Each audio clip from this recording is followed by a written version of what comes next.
Hello साथीहरु सबैजनालाई नमस्ते। फर्स्ट अफ अल त म आज तपाईहरुलाई मेरो युट्युब च्यानलमा स्वागत गर्न चाहन्छु। सायद मेरो यो मोटिभेसनल भिडियो चाहिँ पहिलो हुन सक्छ मेरो च्यानलमा।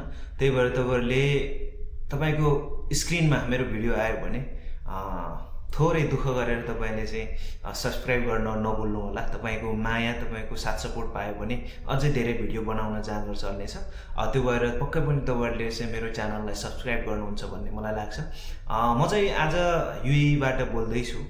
जस्तो म आउट अफ कन्ट्री छु। जस्तो मैले चाहिँ आज कुन खालको भिडियो बनाउँदै छु भने जस्तो म युएई आएर चाहिँ कस्तो खालको एक्सपिरियन्स चाहिँ लियो त हैन। आउँदै गरेको भोलिको दिनमा चाहिँ नेपालबाट विदेश जानको लागि तयार भइरहेको युवाहरू र नेपालबाट विदेश जाँदाखेरि तयारी गर्नुपर्ने कस्तो खालको चाहिँ तयारी गर्नुपर्छ त तपाईँ हामीले कस्तो खालको तयारी गरेर जाँदाखेरि चाहिँ हामीले विदेश गएर राम्रो पैसा कमाउन सकिन्छ, राम्रो काम गर्न सकिन्छ, राम्रो चाहिँ सेभिङ गर्न सकिन्छ भन्ने खालको विषयमा म तपाईहरुलाई भिडियो बनाउँदै छु। यदि तपाईहरु चाहिँ नेपालमा हुनुहुन्छ, अब केही समय पछाडी चाहिँ म विदेश जान्छु भनेर प्लानिङ गर्दै हुनुहुन्छ भने तपाईहरु फ्याट मेन पावरलाई चाहिँ त्यो पासपोर्ट बुझाएर अनि 2-3 लाख तिरेर 4-5 लाख तिरेर ल यस्तो यस्तो काम छ रे यति लाख चाहिँ कमाइ हुन्छ भनेर त्यसरी नआउनुस्। यदि तपाई चाहिँ पासपोर्ट बनाउँदै हुनुहुन्छ अनि चाहिँ विदेश जाने प्लानिङ बनाउँदै हुनुहुन्छ भने तपाईलाई म के एउटा सजेसन दिन्छु भने तपाईसँग अझै टाइम छ, सोच्ने टाइम छ, दुःख गर्ने टाइम छ। तपाई यदि जस्तो म जस्तै गल्फ कन्ट्रीतिर आउन चाहनुहुन्छ भने तपाईले एटलिस्ट कुनै न कुनै एउटा स्किल सिकेर आउनुस्। बिना स्किल्सको चाहिँ यहाँ कुनै पनि काम राम्रो पाउँदैन, राम्रो हुँदैन।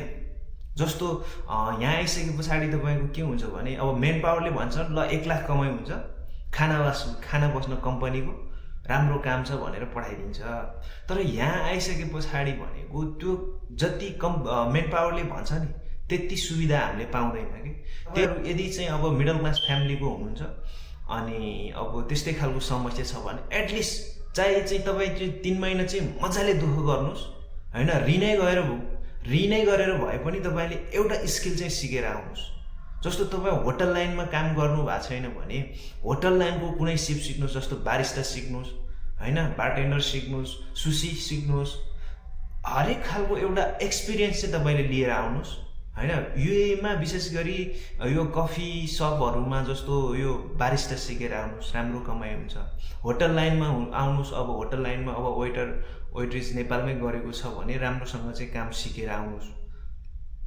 प्रोफेसनल तरिकाले यहाँ काम अगाडि बढाउन सक्यो भने तपाईले 1-2 वर्षको एक्सपिरियन्स लिइसके पछाडी तपाईले राम्रो स्यालेरी पाउन सक्नुहुन्छ। नभए अब मेन पावरले जे भने त्यही ओके भनेर पैसा तिरेर आयो भने चाहिँ तपाईले धेरै दुःख गर्नुपर्ने हुन्छ, दुःख पाउँछ, भने जस्तो स्यालेरी हुँदैन, भने जस्तो टाइम हुँदैन हैन। म आफै पनि 6-7 लाख पैसा तिरेर आएको, म सेक्युरिटी फिल्डमा काम गर्छु अहिले हैन।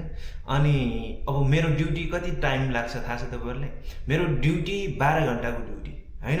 म आउन जानको लागि ट्रान्सपोर्टेसन टाइम 3 घण्टा लाग्छ भनिसके पछाडी 15 घण्टा त त्यही जाने भयो। अनि बाँकी आफ्नो लागि टाइम खोइ, आफ्नो शरीरको लागि टाइम खोइ, रेस्ट खोइ।